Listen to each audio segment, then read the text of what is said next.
অসমকাষ্ট YouTube চেনেলৰ অন্য এটা নতুন ভিডিঅ'ত আপোনালোক সকলোকে স্বাগতম জনাইছোঁ আৰু আজি হ'ল 20 ফেব্ৰুৱাৰী। আজিৰ দিনটোৰ কেইবাটাও গুৰুত্বপূৰ্ণ খবৰ আপোনালোকৰ লগত শ্বেয়াৰ কৰিবলৈ ওলাইছোঁ। এনেকুৱা ধৰণৰ খবৰসমূহ নিতৌ চাবলৈ এই চেনেলটো ছাবস্ক্ৰাইব কৰি ভিডিঅ'টোত এটা লাইক কৰি দিবলৈ নাপাহৰিব।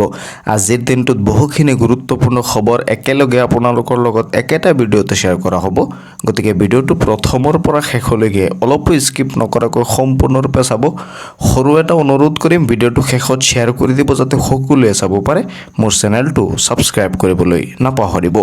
দিব বিচাৰিছোঁ আজিৰ দিনটোৰ প্ৰথমটো খবৰ। আজিৰ দিনটোৰ প্ৰথমটো খবৰ আহিছে CM এ আঁচনিক লৈ।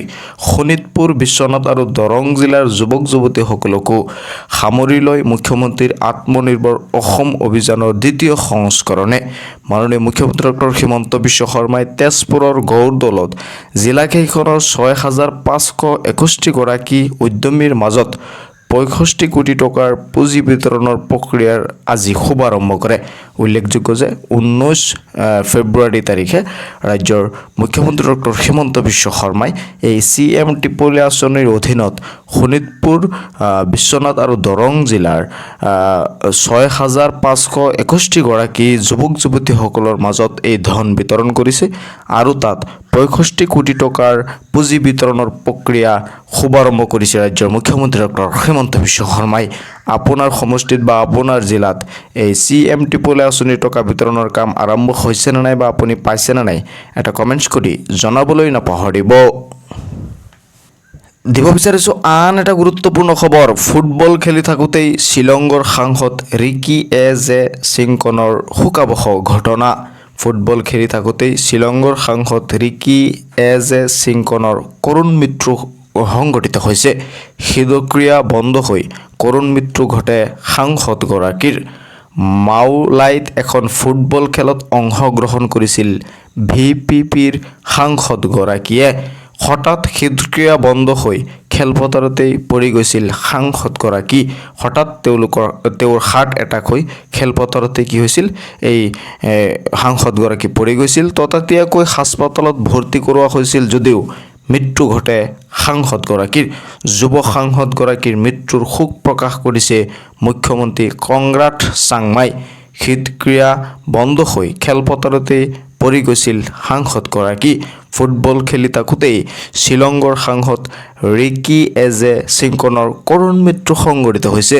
উল্লেখ্য যে তেওঁ ফুটবল খেলি আছিল এখন ফিল্ডত আৰু হঠাৎ তেওঁৰ হাৰ্ট এটাক আহি ফুটবল খেলাৰ ফিল্ডতে তেওঁ পৰি তৎক্ষণাতেই মৃত্যু হৈছে। আৰু ফুটবল খেলি থাকোঁতেই শ্বিলঙৰ সাংসদ ৰিকি জে সিংকনৰ কৰুণ মৃত্যু হৈছে আৰু এই মৃত্যুত মুখ্যমন্ত্ৰী কনৰাড চাংমাই কি কৰিছে, শোক প্ৰকাশ কৰিছে। শ্বিলঙৰ যুৱ MP ৰিকি জেৰ কি মৃত্যু সংঘটিত হৈছে ফুটবল খেলি থাকোঁতেই।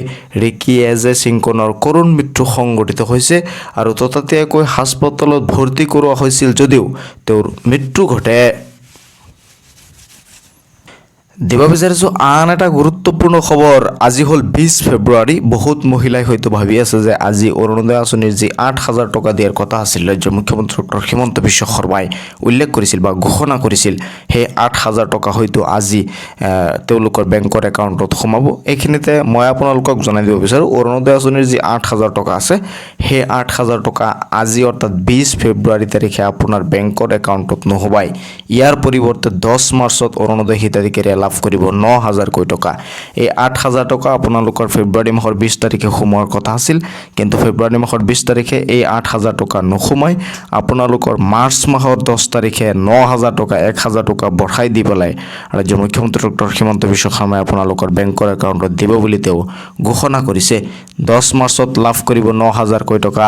যিসকলে ভাবি আছে যে 20 ফেব্ৰুৱাৰী তাৰিখে অৰুণোদয় আঁচনিৰ 8,000 টকা একেলগে পাব, সেইসকলক মই জনাই দিব বিচাৰোঁ আপোনালোকক আজি টকা দিয়া নহয়, কোনেও টকা নাপায়। 10 মাৰ্চত টকা লাভ কৰিব আৰু 10 মাৰ্চত আপোনালোকে 9,000 টকা একেলগে লাভ কৰিব বুলি ৰাজ্যৰ মুখ্যমন্ত্ৰী ডক্টৰ হিমন্ত বিশ্ব শৰ্মাই ঘোষণা কৰিছে। 20 ফেব্ৰুৱাৰীৰ পৰিৱৰ্তে লাভ কৰিব 10 মাৰ্চত। 8,000ৰ পৰিৱৰ্তে বৃদ্ধি কৰা হ'ল আৰু 1,000 টকা। যি 8,000 দিয়াৰ কথা আছিল, সেই 8,000 নিদিয়ে, এতিয়া বৃদ্ধি কৰি 1,000 টকা বঢ়াই দি 9,000 টকা আপোনালোকক দিব। মুঠ 9,000 টকা লাভ কৰিব প্ৰতিগৰাকী অৰুণোদয় হিতাধিকাৰীয়ে। অৰুণোদয়ৰ লাখ লাখ হিতাধিকাৰীৰ বাবে আহি গ'ল এটা ভাল খবৰ। অক্টোবৰ 10 মাৰ্চত লাভ কৰিব 9,000 কোটি টকা। 20 ফেব্ৰুৱাৰীৰ পৰিৱৰ্তে লাভ কৰিব 10 মাৰ্চত এই টকা। যি টকা নেকি আজি দিয়াৰ কথা আছিল সেই টকা আপোনালোকে আজি লাভ নকৰে। ইয়াৰ পৰিৱৰ্তে আপোনালোকে 10 মাৰ্চত এই টকা লাভ কৰিব, কিন্তু 1,000 টকা আপোনালোকক বৰ্ষাই দিয়া হ'ব বুলি ৰাজ্যৰ মুখ্যমন্ত্ৰী ডক্টৰ হিমন্ত বিশ্ব শৰ্মাই ঘোষণা কৰিছে। দিব বিচাৰিছো আন এটা গুৰুত্বপূৰ্ণ খবৰ। 30 লাখ বিঘা ভূমি বেদখলকাৰীক দিছিল কংগ্ৰেছে। কেৱল শাসনহে কৰিছিল কংগ্ৰেছে, কিন্তু ৰাজ্যত এতিয়া এহাতে পট্টা আনহাতে উচ্ছেদ অভিযান চলি আছে। বিধানসভাত কংগ্ৰেছক তীব্ৰ সমালোচনা মুখ্যমন্ত্ৰী ডক্টৰ হিমন্ত বিশ্ব শৰ্মাৰ। কংগ্ৰেছৰ নীতি বিৰোধী পৰম্পৰা বিৰুদ্ধে আমাৰ চৰকাৰে যুঁজ দিছে। কংগ্ৰেছৰ দিনতে আৰম্ভ হৈছিল বাল্য বিবাহ আৰু বহু বিবাহৰ কুপ্ৰথা। পথ পকী নকৰাকৈ কংগ্ৰেছে দশকৰ পাছত দশক শাসন কৰিছিল। কংগ্ৰেছৰ গোটেই ৰাজত্বকালত ব্ৰহ্মপুত্ৰত আছিল এখন মাত্ৰহে দলং। কংগ্ৰেছে 30 লাখ বিঘা ভূমি বেদখলকাৰীক এৰি দিছিল। কংগ্ৰেছৰ সেই পুৰণি অসমক আমি বৰ্তমান সলনি কৰিলোঁ। চৰকাৰৰ বৰ্তমানৰ লক্ষ্য এহাতে পট্টা আনহাতে উচ্ছেদ। যোৱা এটা দশকত অসমে পালে শান্তিৰ প্ৰকৃত সোৱাদ। 10 বছৰত নাই বোমা বিস্ফোৰণ, নাই কোনো গুলীচালনা। এগৰাকীও জোৱান বা অসমীয়া যুৱকে হিংসাত প্ৰাণ হেৰুৱাব লগা হোৱা নাই বুলি ৰাজ্যৰ মুখ্যমন্ত্ৰী ডক্টৰ হিমন্ত বিশ্ব শৰ্মাই ঘোষণা কৰিছে।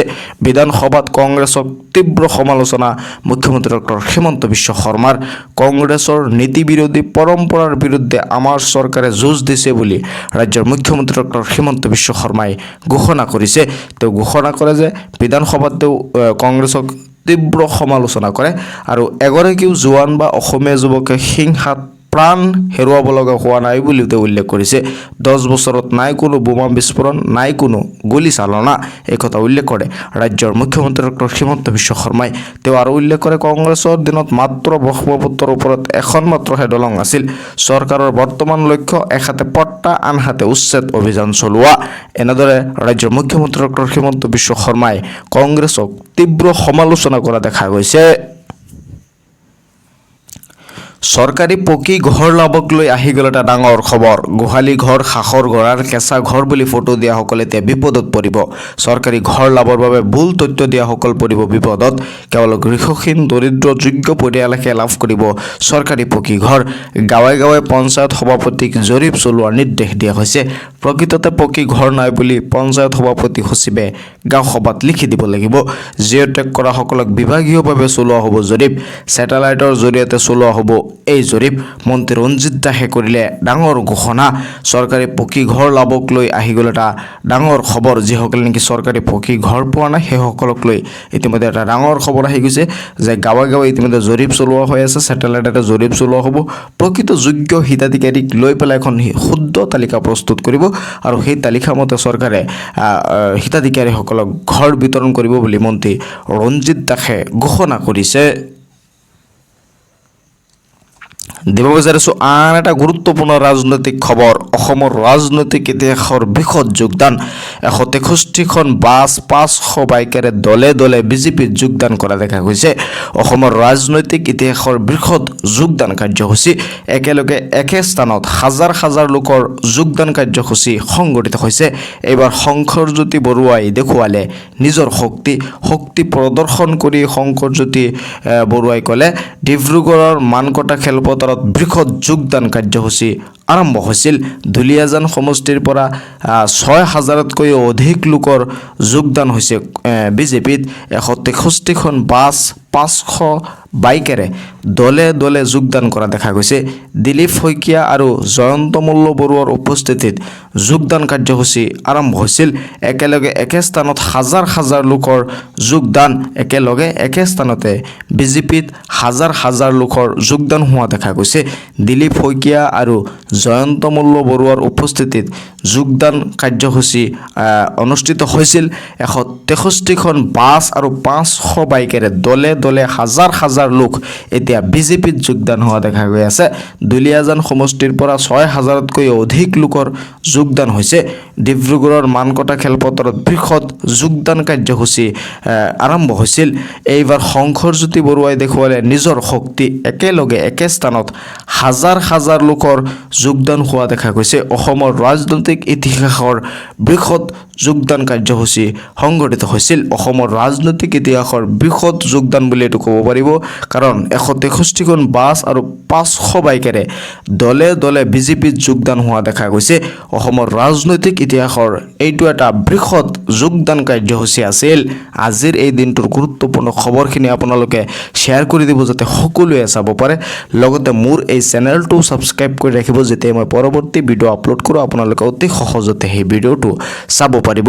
চেনেলটো ছাবস্ক্ৰাইব কৰি ভিডিঅ'টোত এটা লাইক কৰিবলৈ নাপাহৰিব আৰু এতিয়া ভিডিঅ'টো শ্বেয়াৰ কৰি দিয়ক যাতে সকলোৱে চাব পাৰে আৰু চাই থাকিব আপোনালোকৰ আপোন চেনেল অসম কাষ্ট।